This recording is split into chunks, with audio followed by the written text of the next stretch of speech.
Oi, pessoal, bom dia. Bem-vindo aí a todo mundo que está entrando agora. Acho que em respeito a todos os participantes que já chegaram, a gente pode dar início ao nosso webinar. Então, primeiro eu queria agradecer a todos pela participação. Hoje nós vamos falar um pouquinho das legislações europeias e os possíveis impactos para o setor produtivo brasileiro. Então, muito obrigada a todos pela participação.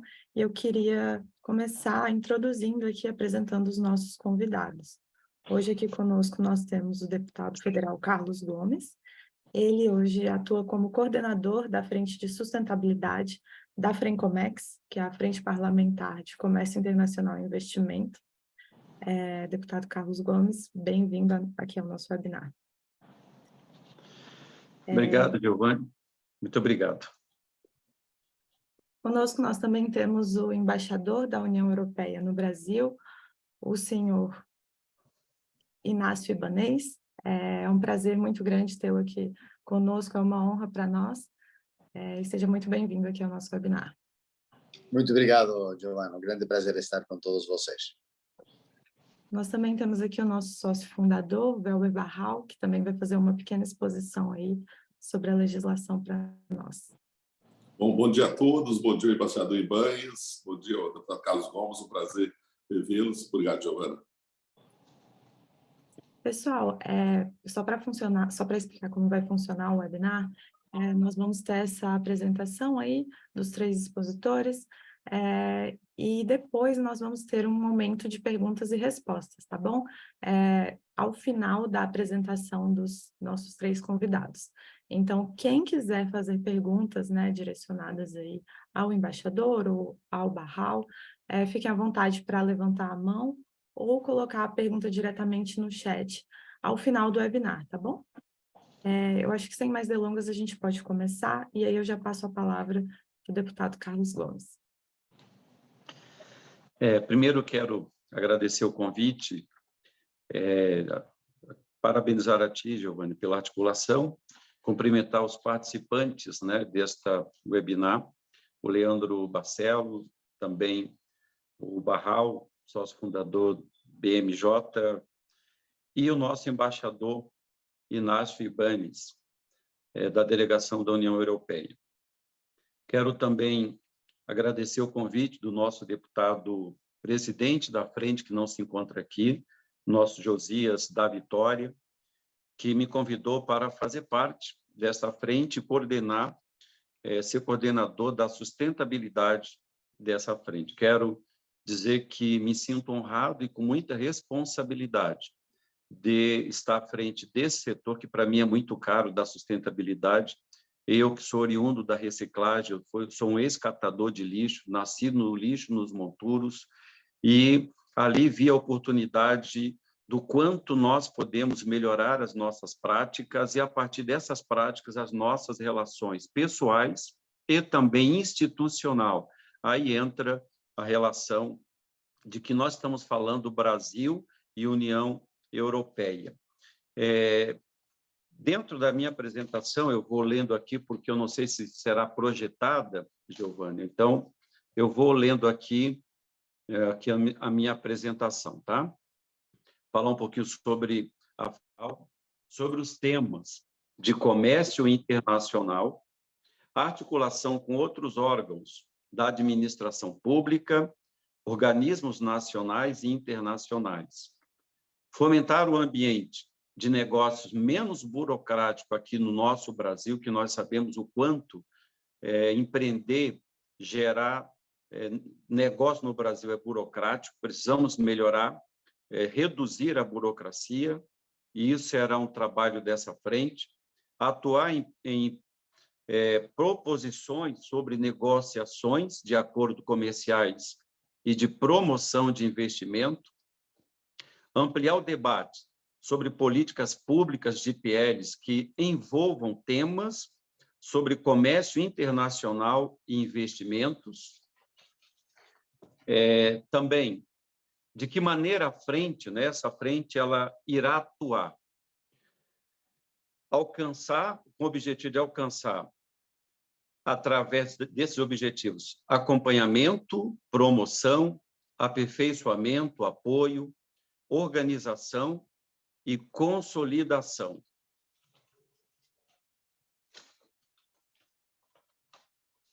Como o setor produtivo pode engajar?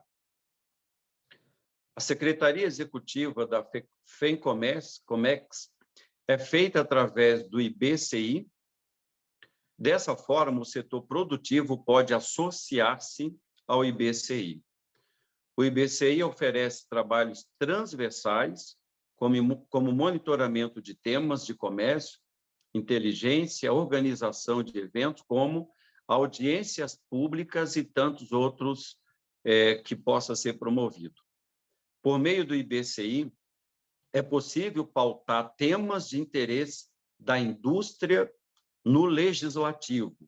Também é possível conectar-se diretamente com áreas de interesse da frente. Aqui tem uma pena que não está sendo projetado, mas tem aqui um quadro, né, dessa relação comercial Brasil e União Europeia, em que ela se mostra muito equilibrada, em torno de 50,8 bi nas exportações, 44,2 em importação. Então, é uma relação muito equilibrada comercialmente, mas que tem um potencial muito grande para avançar. E, por último, a frente irá também trabalhar para fortalecer o acordo comercial entre a União Europeia e o Mercosul. Apoiar e atuar a favor do acordo, pois acredita na sua ratificação.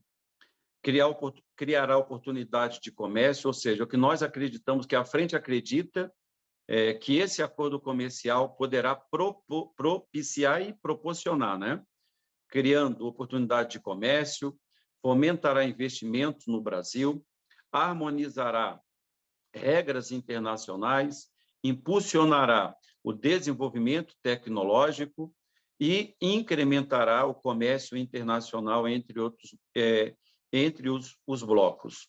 Então, são alguns tópicos que nós trouxemos aqui de apresentação da frente, como ela irá atuar, seus objetivos, suas metas, e aquilo que me cabe, desenvolver a sustentabilidade sem travar e impedir essa relação comercial entre o bloco, essa relação Brasil e União Europeia. Temos muito para tratar, que não será esgotado aqui nesta webinar, sobre temas importantes, sobre embalagens, que eu acho que será a pauta do Barral, se não me falha a memória, mas nós temos muito. E ainda, semana que vem, já aproveito para informá-los que eu estarei assumindo novamente a frente em defesa da cadeia da reciclagem no Brasil.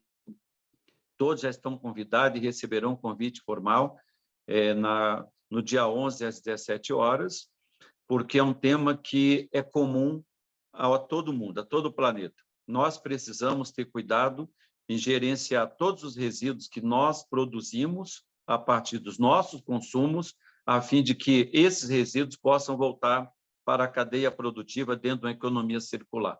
Então, quero agradecer a oportunidade de dizer que eu seguirei à disposição. Também quero informar que hoje eu presido a Comissão de Meio Ambiente, Desenvolvimento Regional Sustentável, Saúde, Turismo do Mercosul, do Parlasul, onde acontece uma vez a cada 2 meses em Montevidéu. E muitos temas nós teremos para tratar, para melhorar essas relações com respeito também à sustentabilidade. Muito obrigado por essa oportunidade, espero que não tenha passado do tempo. Obrigada ao senhor, deputado Carlos Gomes. É um prazer ouvi-lo. Muito obrigada pela sua exposição. Acho que agora a gente pode passar, então, para a exposição do Dr. Barral, que vai falar um pouquinho sobre como essas legislações têm afetado o setor produtivo brasileiro.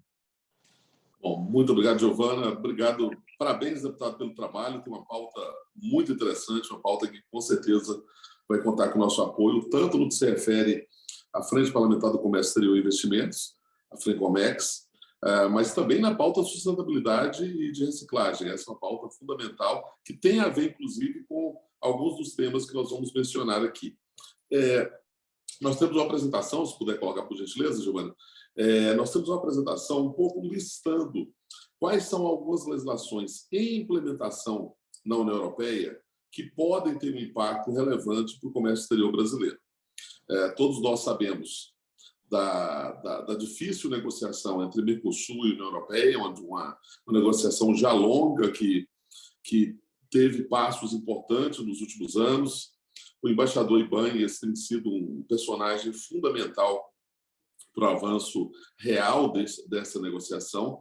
Mas, quando a gente monitora vários temas, o que a gente percebe é que, independentemente da negociação, a União Europeia tem avançado muito numa pauta ambiental. Esse avanço cria oportunidades, mas cria riscos também para as exportações brasileiras. Então, eu vou tentar passar aqui rapidamente, para uniformizar o entendimento, quais são as legislações que nós estamos monitorando pela BMJ e onde a gente vê riscos e oportunidades, mas riscos também para as exportações brasileiras. Pode passar, por favor. Então, só para entender de onde vem tudo isso, né?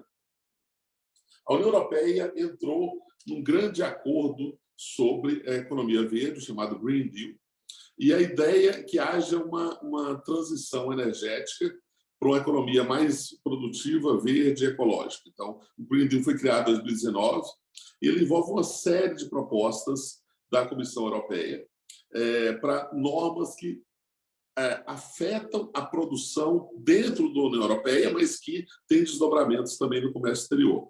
O objetivo central do Green Deal é chegar à neutralidade de emissões de carbono até 2050, com redução de 55% até 2030. É um plano extremamente ambicioso, ele tem impactos praticamente para todo o setor industrial europeu e também para o setor agrícola europeu. E o Green Deal ele se reflete em várias normas relacionadas com o atingimento dessas metas. Pode passar. Então, quais são essas normas? Primeiro, uma primeira norma que chama a atenção é a norma sobre o deforestation, sobre o desmatamento, que fundamentalmente exige um due diligence no que se refere à degradação florestal.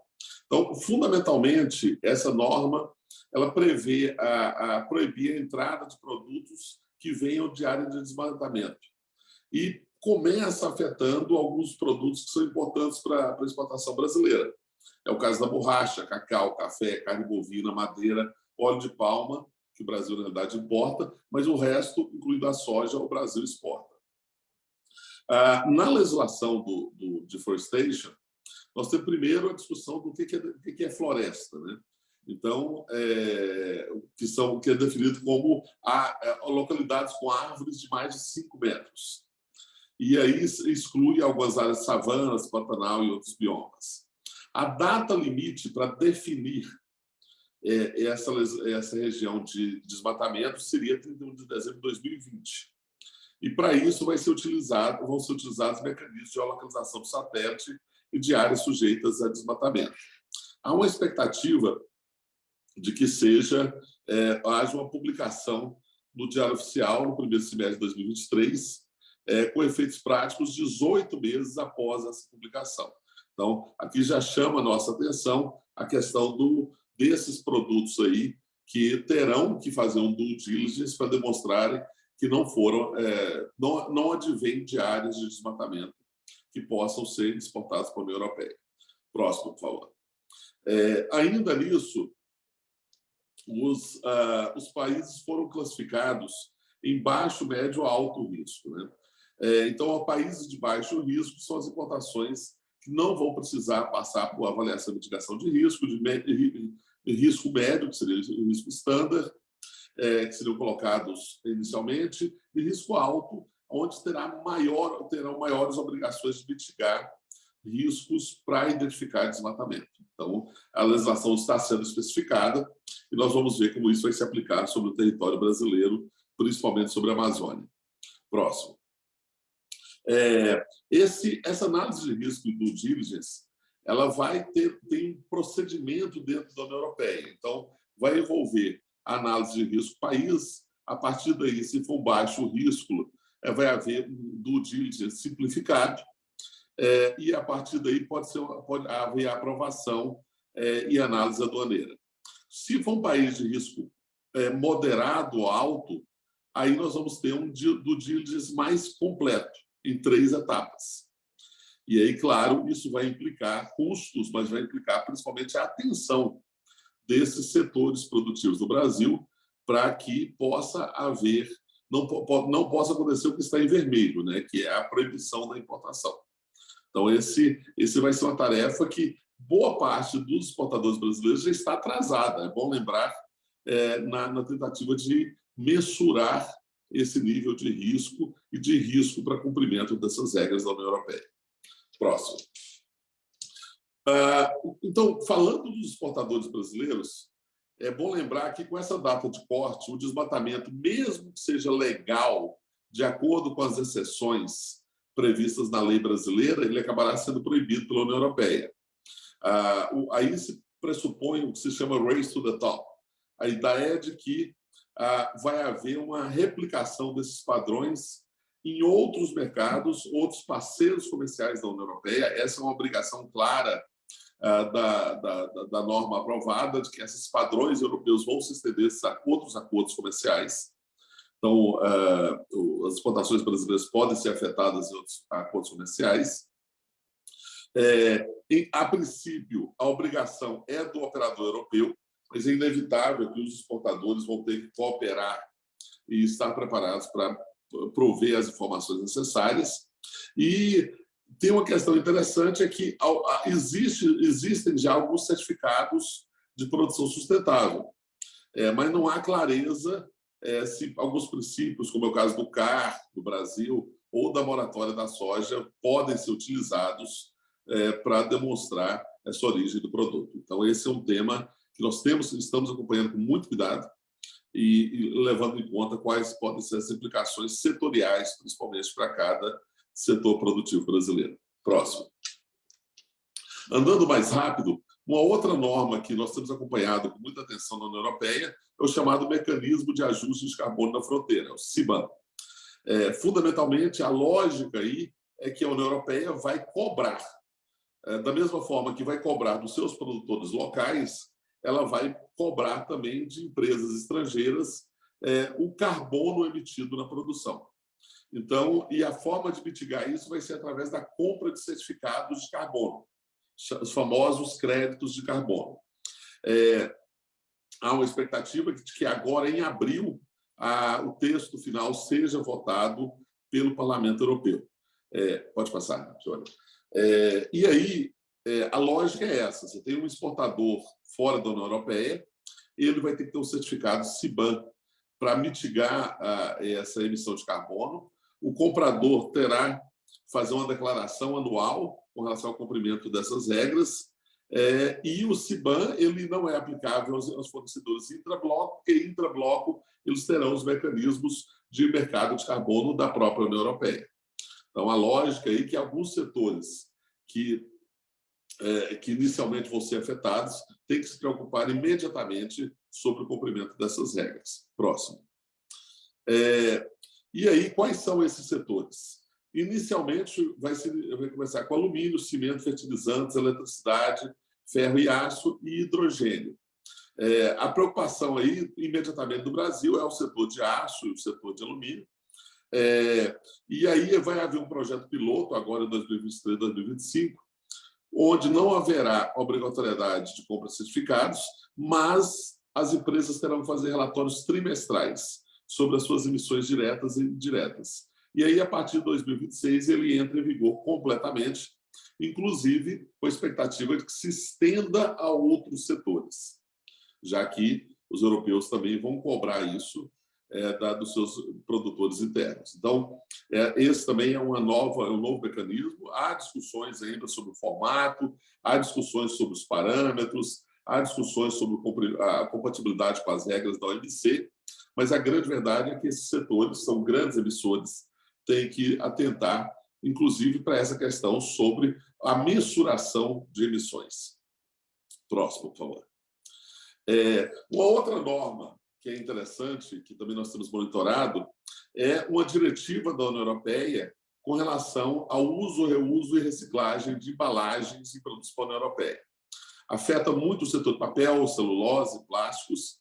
Ela está em fase inicial, ainda em consulta pública. Então, nós provavelmente vamos nos manifestar na consulta pública em nome de alguns clientes brasileiros. E o objetivo dessa nova norma é uma harmonização regulatória, a redução do uso de embalagens e dos resíduos derivados das embalagens, a obrigação de reciclar as embalagens e a harmonização de rotulagem dentro da União Europeia. Então, mais uma preocupação para o exportador brasileiro, que terá que se adaptar também a essas regras. Próximo. E aí, claro, são normas bastante complexas, são normas que envolvem, muitas vezes, cálculos na área cálculos ambientais, cálculos de emissões, cálculos de conhecimento de engenharia, por exemplo. E aí o que nós temos feito um monitoramento dentro da MMJ para alguns desses setores, principalmente o que impactam as empresas, as normas ambientais que impactam a atuação das empresas. Nós lembramos que sempre insistimos nesse ponto. Essas normas começam na União Europeia, mas seguramente vão servir de base para a adoção por terceiros países. Então, nós desenvolvemos um monitoramento internacional. A ideia é acompanhar nos principais polos internacionais. A União Europeia é um grande parceiro do Brasil, então, e do Mercosul como um todo. Então, obviamente, tem muito setor aí que vai ser afetado, e a ideia é que a gente possa ter uma atualização e uma análise setorial para cada um desses impactos. Próximo. E aí, o que nós temos feito é participar das consultas públicas. Mais setores devem participar das consultas públicas. A nossa experiência nas consultas públicas, tanto na União Europeia, quanto no Reino Unido, quanto nos Estados Unidos, é que os setores, às vezes, têm particularidades muito detalhadas, que, se não forem levadas à fase de consulta pública, acabam não sendo incorporadas na norma. Análise legislativa, mapa de stakeholders, engajamento, o benchmark internacional, inclusive em comparação com a legislação brasileira, como é que isso pode resultar numa barreira ao comércio brasileiro, os calendários de implementação, que, repito, uma boa parte da indústria brasileira está atrasada, e mesmo dentro do mesmo setor, algumas empresas têm adotado iniciativas individuais, mas não são uniformes para todo o setor. A previsão de novas ações e propostas e o levantamento de documentos oficiais para as respostas e participação das empresas brasileiras. Próximo. Então, em conclusão, o desafio é muito grande. Essa pauta não vai desaparecer, ou seja, ela é importante. Pode tirar, por favor, Joana. Ela é importante não só se avançarmos com o acordo Mercosul-União Europeia, mas mesmo ou principalmente se não avançarmos, essa pauta europeia vai ser implementada. E na implementação da pauta europeia vai ter um impacto, como eu disse, para o comércio mundial como um todo.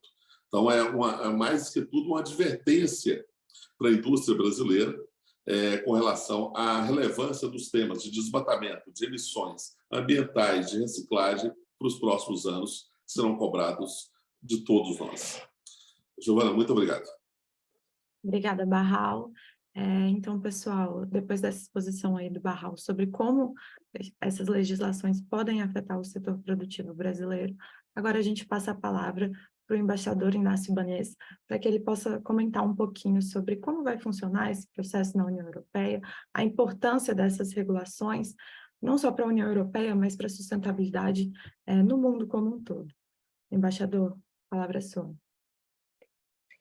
Muito obrigado, Giovanna. Grande prazer estar aqui com todos vocês e gostaria de começar agradecendo a MMJ pelo convite, em especial ao bom amigo Werber Barral e a Leandro Barcelos, que estão a nos acompanhar e com realmente eu tenho que reconhecer o trabalho que eles estão fazendo para desenvolver esta relação tão importante entre a União Europeia e o Brasil. Queria também cumprimentar e felicitar ao deputado Carlos Gomes, porque realmente gostei muitíssimo da sua fala e já pedi os seus contactos para justamente poder trabalhar juntos com esse esforço que estão fazendo com essa nova frente, ou essa recuperação dessa frente parlamentar que para nós, sem dúvida, é muito, muito importante.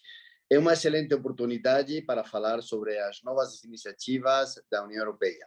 Considerando que o Weber fez uma ótima apresentação dessas novas 3 iniciativas da União Europeia e englobadas todas elas dentro do Pacto Verde, o nosso Green Deal, eu gostaria de propor 2 objetivos para a minha intervenção.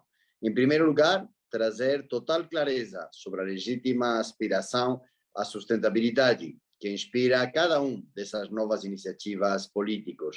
E, em segundo lugar, lançar chamado à ação para o público empresarial brasileiro que nos escuta esta manhã e poder implementar elas conjuntamente.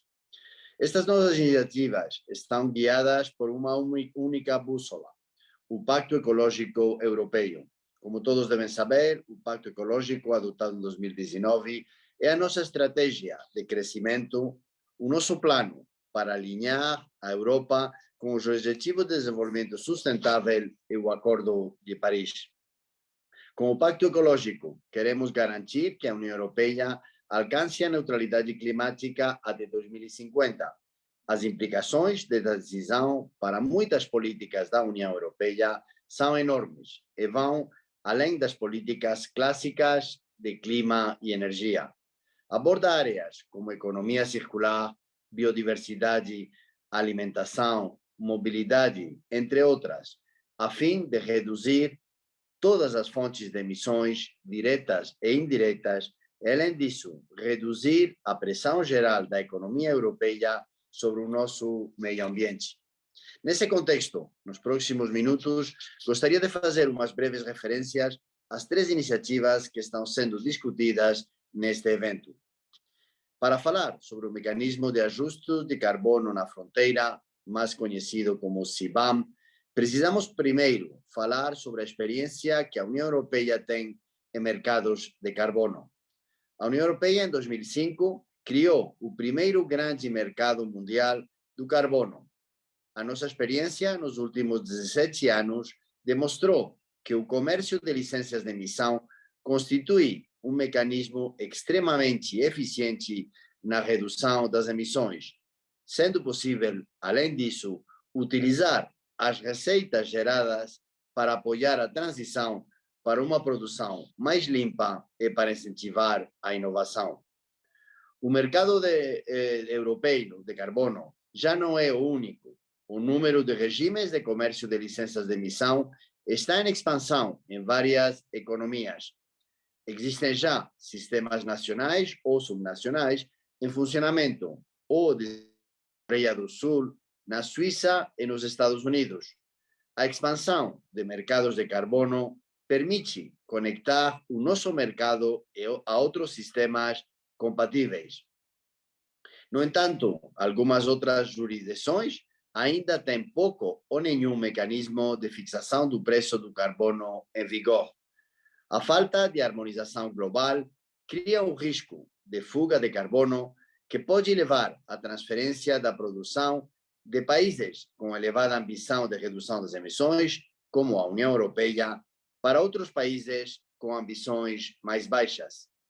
Por este motivo, a Comissão apresentou esta proposta. Esse mecanismo atribui um preço às importações de um número limitado de mercadorias muito poluentes com base no seu teor carbônico. O mecanismo proposto garante que o preço do carbono será o mesmo para os produtos nacionais e importados, sendo, por conseguinte, não discriminatório e compatível com as regras da OMC e outras obrigações internacionais da União Europeia. O Parlamento Europeu e o Conselho chegaram a um acordo político sobre a proposta em dezembro de 2022. Como parte do acordo, o CBAM começará a cobrar taxas de importação apenas a partir de 2026. Sobre esta primeira medida, gostaria de concluir indicando que os mercados de carbono são altamente pertinentes como instrumento de implementação de compromissos climáticos. O CBAM é uma medida coerente com os mercados de carbono e, mais importante ainda, constitui um convite aos nossos parceiros internacionais, incluindo o Brasil, para aumentar as suas ambições climáticas. Seguindo com a segunda iniciativa, a proposta sobre produtos livres de desmatamento tem tido ampla repercussão pública aqui no Brasil. A delegação da União Europeia tem organizado desde o ano passado workshops e seminários que visam informar os diferentes atores no Brasil sobre esta proposta. Neste ano, como desenvolvimento da visita ao Brasil do vice-presidente executivo da Comissão Europeia, Frans Timmermans, responsável de todo o pacote do Green Deal, uma missão da Direção-Geral do Meio Ambiente esteve no Brasil para passar informações detalhadas sobre a proposta a atores públicos, empresas, associações que representam os interesses dos commodities abrangidas e outras organizações da sociedade civil. O principal objetivo da regulação é minimizar a contribuição da União Europeia para o desmatamento e a degradação florestal a nível mundial. Também, como a regulação, pretendemos, por um lado, minimizar o risco de os produtos associados ao desmatamento serem colocados no mercado da União Europeia ou exportados por meio do nosso mercado e aumentar a demanda por produtos livres de desmatamento. Diferentes estudos, incluindo a avaliação de impacto feita no processo de elaboração da regulação, identificaram que o principal motor de desmatamento e da degradação florestal é a expansão das terras agrícolas, usadas especialmente em algumas cadeias de produção. Quero ressaltar que a demanda por diminuir a contribuição da União Europeia no desmatamento global é uma demanda dos consumidores europeus, dos cidadãos. A consulta pública lançada pela Comissão Europeia para esta proposta foi a segunda mais popular da história da União Europeia e demonstrou um apoio conclusivo dos cidadãos europeus à ação da União Europeia para combater o desmatamento. Esse contexto demonstra que esta regulação tem como objetivo único diminuir a contribuição da União no desmatamento global, assim como desejado pelos cidadãos e consumidores europeus. Sublinho que a regulação aplica para os operadores na União sobre produtos nacionais e importados, sendo, por conseguinte, não discriminatória e compatível com as regras da OMC. Em dezembro de 2022, o Parlamento e o Conselho Europeu também chegaram a um acordo político sobre esta proposta. Estima-se que entre maio e junho deste ano entre em vigor a regulação, o que significa que em dezembro de 2024 começariam a aplicar as obrigações para os operadores. Finalmente, sobre a proposta relativa às embalagens e resíduos de embalagens, esta é uma nova proposta que foi apresentada pela Comissão Europeia há poucos meses e que será discutida pelo Conselho e pelo Parlamento Europeu. Esta proposta visa introduzir requisitos de sustentabilidade ambiental e rotulagem aplicáveis a todo o ciclo de vida das embalagens e visa contribuir para o funcionamento eficiente do mercado interno, procurando simultaneamente alcançar objetivos ambientais no que diz respeito à prevenção ou redução dos impactos negativos das embalagens e dos resíduos de embalagens no ambiente e na saúde humana. Desta forma, contribui para a transição para uma economia circular. Espero ter contribuído para a discussão, trazendo uma visão mais geral. O custo de não ação seria insuportável e já percebemos que muitas dessas iniciativas irão gerar novas oportunidades em países parceiros como o Brasil. A UE tem reforçado seu trabalho com diferentes atores no Brasil, com o intuito de construir cadeias de fornecimento sustentáveis e estratégicas entre o Brasil e a União Europeia. Mas, em última análise, o setor privado brasileiro detém as chaves de uma transição verde bem-sucedida. Como empresários que operam em uma economia global, vocês estão melhor colocados para erradicar qualquer traço de desmatamento de sua cadeia de valor. Vocês estão melhor colocados para procurar preço de carbono doméstico que garanta condições de concorrência equitativas para todos e para o planeta. Como atores fundamentais da democracia brasileira, vocês estão em melhor posição para solicitar ao seu governo e ao seu Congresso as regras e o cumprimento que são indispensáveis para que modelos de negócios sustentáveis sejam viáveis. Como interlocutores mais experientes, vocês estão em melhor posição para contribuir também para as consultas que a Comissão Europeia organiza no âmbito do seu processo regulamentar.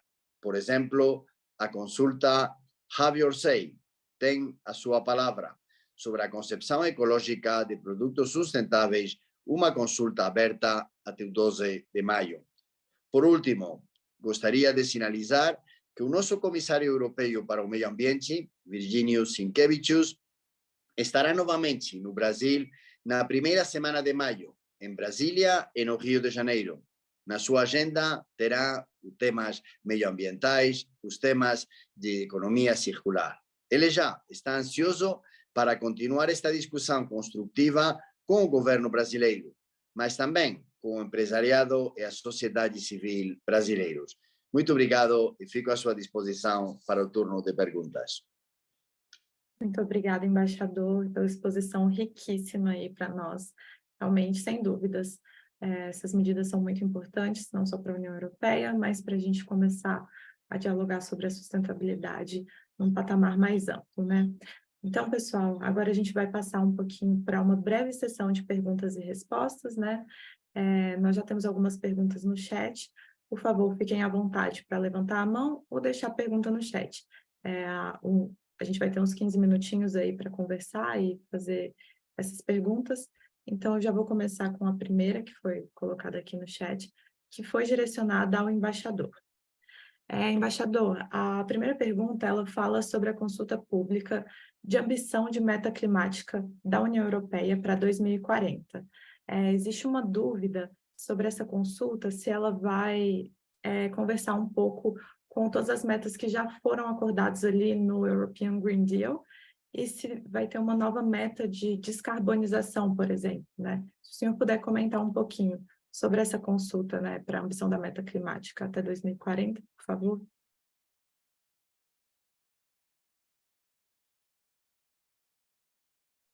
Agora, claro que sim, será um prazer. Realmente as consultas é um sistema essencial, eu diria, no âmbito da preparação da legislação europeia, é um processo que está muito aberto e nós gostamos justamente dessa abertura, não somente para os cidadãos europeus, mas também para os nossos parceiros. E aqui no Brasil, vocês são os parceiros estratégicos. Então, para a União Europeia, realmente é muito importante que participem os diferentes atores que têm essa relação com a União Europeia. Por agora, a ambição que nós temos até 2050 e para frente já é ambiciosa demais. Então, logicamente, vamos ouvir no processo de consulta as ideias que podem chegar. Eu diria que a ambição está lá. Muitas vezes eu recebo essa pergunta de jornalistas, mas também de pessoas do âmbito empresarial e falam muito, por exemplo, como esta situação que temos na Europa agora com a guerra provocada por a agressão da Rússia à Ucrânia, se isso vai ser um ponto, vamos dizer, de reconsiderar os nossos objetivos. E a resposta clara tanto da Comissão Europeia, mas também do Conselho e do Parlamento Europeu, que não, que a ambição tem que ficar lá. Sabemos, logicamente, que alguns dos países da União Europeia vão buscar sistemas, vamos dizer, para poder se adaptar a uma nova situação, mas os objetivos não mudam. Então, se, vamos ver, um país tem que recorrer a algum tipo de energia que não seja tão sustentável como outras, esse mesmo país tem que buscar fórmulas para, no outro parte do nosso pacote, reduzir, porque a ambição tem que estar. Por que somos tão, eu diria,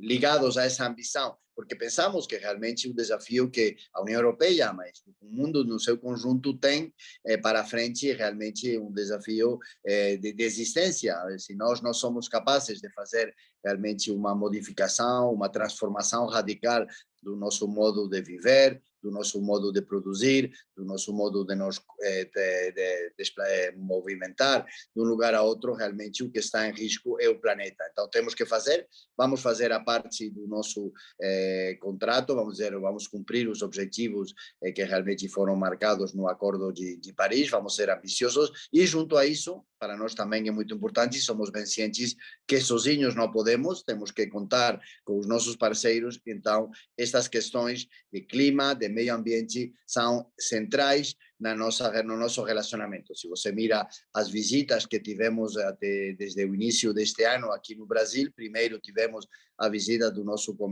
vice-presidente Timmermans, que se ocupa do pacote Green Deal. Depois tivemos a nossa vice-presidente que se ocupa da parte digital, que logicamente está muito ligado também a essa transformação. A transformação digital vai acompanhar essa transformação verde da nossa economia e agora vai voltar também o nosso comissário Sinquevičius. E, logicamente, queremos engajar o governo. As mensagens que recebimos desde a chegada do novo presidente, do presidente Lula, eu diria até antes da sua chegada, quando ele viajou para Sharm el-Sheikh, foi uma mensagem muito clara: o Brasil está de volta deste ponto de vista e vamos contar com o Brasil como um parceiro muito importante nesse esforço. Então, sim, convido a todo mundo a participar nessas consultas. Insisto, em cada uma dessas consultas tivemos em conta esses comentários recebidos dentro da União, mas também fora, e o caso do Brasil é um dos países que tem contribuído de uma forma mais ativa nessas consultas e para nós isso é uma muito boa sinal, primeiro da vitalidade da sociedade civil brasileira, que isso sem dúvida é muito, muito importante, mas também do interesse que essa sociedade civil tem com essa relação União Europeia-Brasil. Maravilha, muito obrigada, embaixador, pela resposta super completa. Eu acho que agora a gente pode endereçar uma pergunta aqui para o Dr. Barral. O participante está perguntando basicamente como a gente pode saber, né, diferenciar quais empresas assim, vão ser beneficiadas por essas novas medidas da União Europeia e quais podem ser afetadas mais criticamente por essas medidas, né? Pensando no setor de exportação aqui do Brasil, o que você vê, Barral, que pode diferenciar uma empresa que vai ter sucesso aí na adoção dessas medidas e uma empresa que não vai? A pergunta é muito interessante e demandaria talvez uma resposta bastante longa. Mas o raciocínio central, eu acho que é o seguinte: nós temos que ver que, ao analisar esse processo da União Europeia, primeiro, ele não vai se limitar à União Europeia. Como nós mencionamos, os padrões europeus vão se estender a outros acordos comerciais, pode se estender inclusive ao acordo comercial Mercosul-União Europeia, mas seguramente a outros países que têm acordos com a União Europeia. Então, alguns desses padrões, exigências, auditorias vão fazer parte do dia a dia do comércio internacional. E as empresas têm que estar preparadas para isso. E, a partir daí, nós vamos ver riscos e vamos ver oportunidades. Falando de oportunidades, a gente vê que, primeiro, o Brasil tem uma matriz energética muito limpa.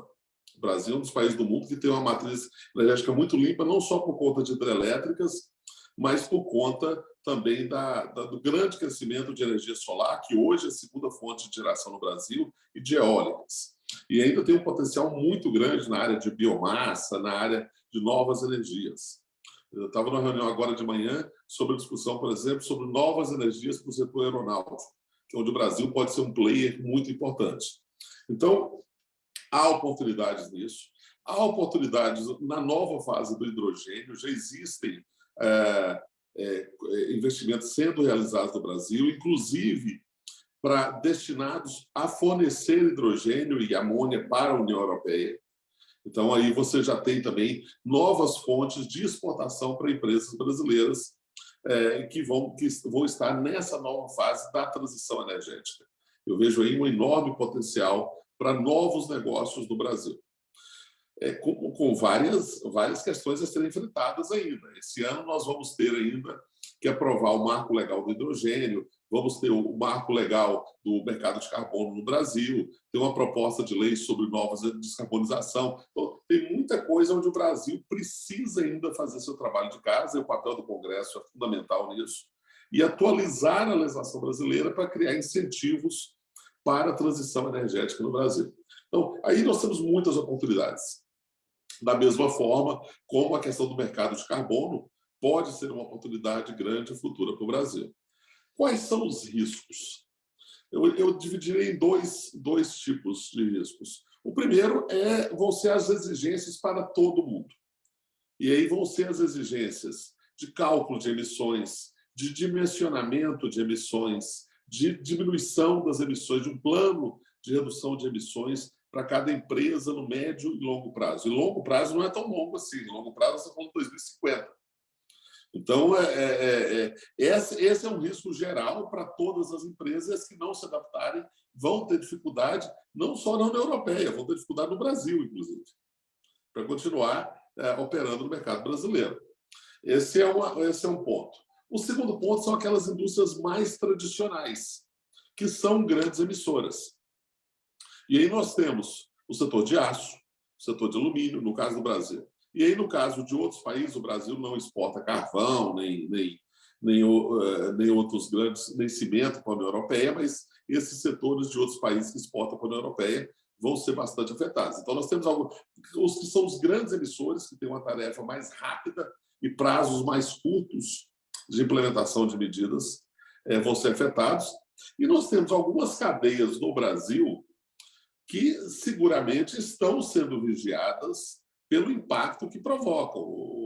O embaixador não quis falar expressamente, mas a cadeia da carne bovina no Brasil é uma cadeia que tem sido injusta ou justamente vinculada com a questão de desmatamento da Amazônia. Então, essas cadeias, evidentemente, vão ter mais dificuldades nas certificações, e é muito diferente, por exemplo, da cadeia brasileira do papel e celulose, que toda no Brasil é feita sobre a floresta plantada, tem todos os certificados internacionais, é um setor que tem uma geração de créditos de carbono, inclusive, muito alta.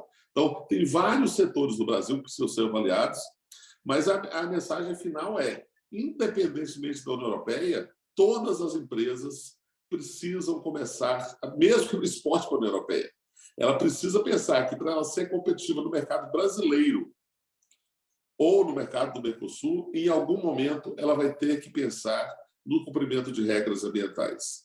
Ela vai ter que pensar que para dar um exemplo aqui concreto, que o seu programa de reciclagem vai ser relevante não só do ponto de vista de mercado, do vista de reputação, mas inclusive do ponto de vista tributário. Então, esses são temas que, de fato, interessam a todos. Se eu posso, Giovanna, complementar dois muito curto, porque a explicação do Velber foi ótima e concordo em todo, não? Nessa oportunidades que ele destacou, realmente essa matriz verde que o Brasil tem, que é um exemplo para todo o mundo, e sobre isso tem que se construir. Mas eu diria também até no âmbito da rastreabilidade. O Brasil tem uma capacidade, se quer fazer esse esforço realmente para assegurar a rastreabilidade e de distinguir, porque a convicção que temos na União Europeia é que, até no âmbito da carne, a grande maioria dos produtores estão a cumprir a legislação brasileira, que é uma legislação, ademais, muito ambiciosa, que é muito demandante para todos eles. O problema é que uma pequena minoria, que são os que não estão a cumprir, insisto, a legislação brasileira, contaminam, de alguma forma, o resto do produto. Então, por isso fica essa imagem na Europa, a carne brasileira poderia ser um elemento que está criando desmatamento. Se conseguimos, e sobretudo os produtores, com a ajuda, logicamente, das instituições públicas, conseguem fazer a distinção entre os que cumprem, que, insisto, são a grande maioria, com os que não cumprem, que são essa minoria, lá vocês vão se colocar, claramente, a produção brasileira num patamar onde não somente para o mercado europeu, que agora é que tem estas regras, mas mirando para frente outros mercados que vão começar a analisar legislações similares, pode ser, sem dúvida, os Estados Unidos, quem não se pode duvidar que no futuro até a China vai ir também progredindo nesta área, como fez já em muitas áreas. Então, acho que essa é a parte que nós insistimos, que é verdade que são dificuldades agora para cumprir essa nova legislação, mas também para quem cumpra, quem seja o primeiro para cumprir, é uma oportunidade muito grande. Insisto, eu acho que já conhecemos vários exemplos, por exemplo, este projeto do selo verde no Pará, mas há outros exemplos. Nós não defendemos um outro modelo, mas há modelos e há capacidade da indústria, sobretudo no âmbito de alguns destes produtos do lado brasileiro, de cumprir, estar na frente nestes esforços. Todos os esforços que vão se fazer agora são exigências, são complicações, sem dúvida, mas vão ter um benefício muito grande para os produtores que sejam capazes de se colocar nesse novo patamar, que eu acho que é o patamar que temos que ter mirando para frente. Perfeito, embaixador. Muito obrigada aí pela complementação a essa pergunta. Eu acho que a gente pode seguir para a última pergunta que a gente tem aqui e que foi direcionada ao embaixador também. Essa pergunta ela fala sobre o Supply Chain Act da União Europeia, né? E ela menciona justamente essa questão de rastreabilidade de importações que estejam relacionadas ao desmatamento. Alguns itens, né, que são produzidos aqui no Brasil já estão englobados aí nessa iniciativa. E o participante pergunta se deve haver alguma medida da União Europeia para incentivar os produtos cuja produção recupere áreas florestais degradadas, né? Então, a gente queria saber se na União Europeia existe alguma medida para encorajar empresas e setores que já fazem essa recuperação de áreas florestais degradadas. Sim, primeiro é importante, e esse é um pouco o esforço que temos que fazer desde a delegação europeia, é explicar que realmente esta já é uma legislação acordada por o Parlamento e o Conselho. Então, não é um elemento, vamos dizer, essa nova legislação que pode ser negociada, porque não é parte realmente de uma decisão dos nossos legisladores, não? O Parlamento e o Conselho. Mas, logicamente, como vamos a aplicar, como vamos a desenvolver, como podemos ajudar os nossos parceiros na aplicação dessa legislação, esse é o grande esforço que estamos fazendo agora. Não? Eu falei já de vários seminários, workshops que tivemos antes da finalização da negociação e, recentemente, essa visita da equipe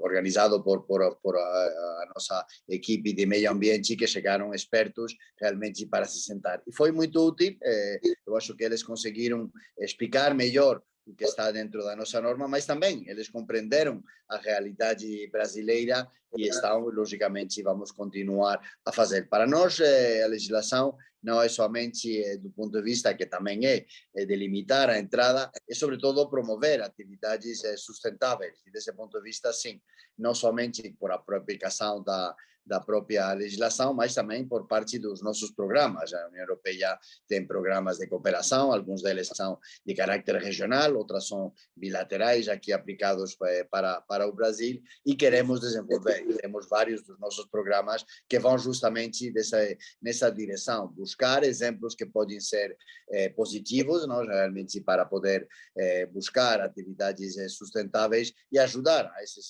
produtores.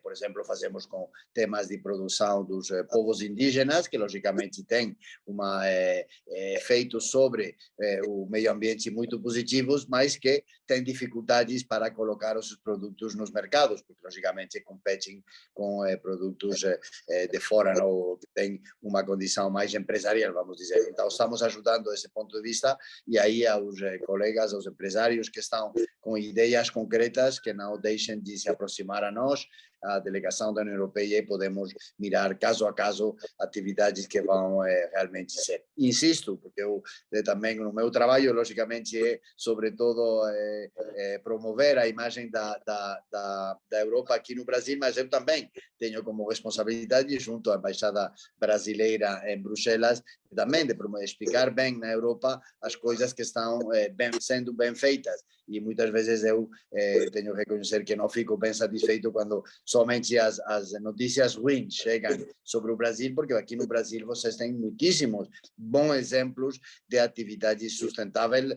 O Welber falava do âmbito energético, mas também no âmbito agrícola, no âmbito pecuário, vocês têm magníficos exemplos que têm que ser colocados lá na frente. Então, acho que esse é um pouco o trabalho que temos que fazer conjuntamente de promover essas atividades, que são as atividades que vão ser as atividades mais sustentáveis, atividades com maior receptividade. E o mercado já vai fazendo pouco a pouco essa distinção. O fato que os consumidores tenham interesse em saber de onde chega a carne que eles comem, de onde chega a madeira que vai ser usado nos seus móveis, é um elemento que vai incentivar justamente esses produtores que vão fazer a escolha por atividades sustentáveis. Então, isso vai ser feito com o que nós pensamos que é a melhor forma de assinar recursos, não? Que é o mercado, logicamente, com indicações sobre objetivos mais de caráter geral, mas é que é o mercado que pode fazer isso, e por isso o nosso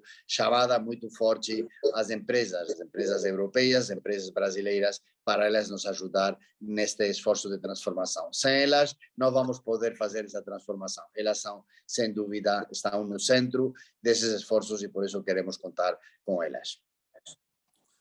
Giovana, se eu puder complementar, o embaixador respondeu de forma muito completa, mas só para dar um exemplo brasileiro. A gente teve uma iniciativa aqui no Distrito Federal, do governo do Distrito Federal, sobre a questão, por exemplo, de serviços ambientais que davam incentivos fiscais, inclusive, pela recuperação de áreas degradadas. Então, isso foi uma política, claro, o Distrito Federal é muito particular, porque é muito pequeno, mas teve muito resultado, inclusive, na proteção de mananciais. O pessoal do café, do Funcafé, também estava estudando o mecanismo de fundos para recuperar áreas degradadas. Eu acho que uma das tarefas de nós, brasileiros, é divulgarmos essas boas iniciativas que existem no Brasil e que podem ser fonte de cooperação com vários países e também com a União Europeia. Giovana, muito obrigado de novo pela coordenação e pelo convite. Imagina. Então, pessoal, acho que a gente pode ir encerrando o nosso webinar. Não sei, embaixador, o senhor tem palavras finais para adicionar ou podemos encerrar? Os embaixadores temos sempre palavras, então é um risco dizer isso ao final de uma intervenção. Não, somente para agradecer a todos vocês a sua presença aqui, poder ter esta troca, reiterar os meus agradecimentos à BMJ, que realmente está sendo um parceiro essencial neste processo de informação, de divulgação e, sobretudo, de análises, porque cada vez que eu vejo o Welber ou os outros colegas fazer apresentações, hoje, sobre o pacote do Green Deal, as diferentes legislações, se vê que lá tem um trabalho de fundo muito importante. Insistir, a nossa parceria, a parceria da União Europeia e o Brasil é uma parceria estratégica e, logicamente, uma parceria onde a relação entre os governos é muito importante, mas para nós essa relação é uma relação União Europeia-Brasil, cidadãos de um lado e do outro, empresas de um lado e do outro, e desse ponto de vista poder fazer este caminho de transformação que temos que fazer mirando para a frente e fazer com parceiros sustentáveis. Insisto, esta situação que estamos vivendo na Europa, com esta agressão da Rússia à Ucrânia, faz uma mensagem ainda mais forte e ainda mais necessário sobre a necessidade de reforçar as nossas parcerias com os parceiros sustentáveis. O Brasil, os países do Mercosul, são esses parceiros confiáveis, são parceiros onde temos uma plena coincidência sobre valores que defendemos, democracias que aplicamos nos nossos lugares e, logicamente, essa parceria é importante. Insisto, nesse trabalho de parceria, o trabalho, o esforço das empresas é essencial, ou seja, as empresas são os que criam a riqueza dos nossos países e contamos muitíssimo com vocês para desenvolver esta relação mirando para a frente. Muitíssimo obrigado, foi um grande prazer estar com vocês. Muito obrigada, embaixador, o prazer foi todo nosso de recebê-lo aqui conosco. Nós da BMJ também agradecemos o deputado Carlos Gomes pela participação. Obrigada a todos os participantes que estiveram aqui conosco hoje. E caso alguém tenha interesse em saber um pouco mais sobre o produto da BMJ de monitoramento internacional, sinta-se à vontade para contatar-nos, né? Podemos conversar um pouquinho sobre isso também. Então, agradecemos a todos e esperamos que todos tenham um bom dia. Muito obrigada.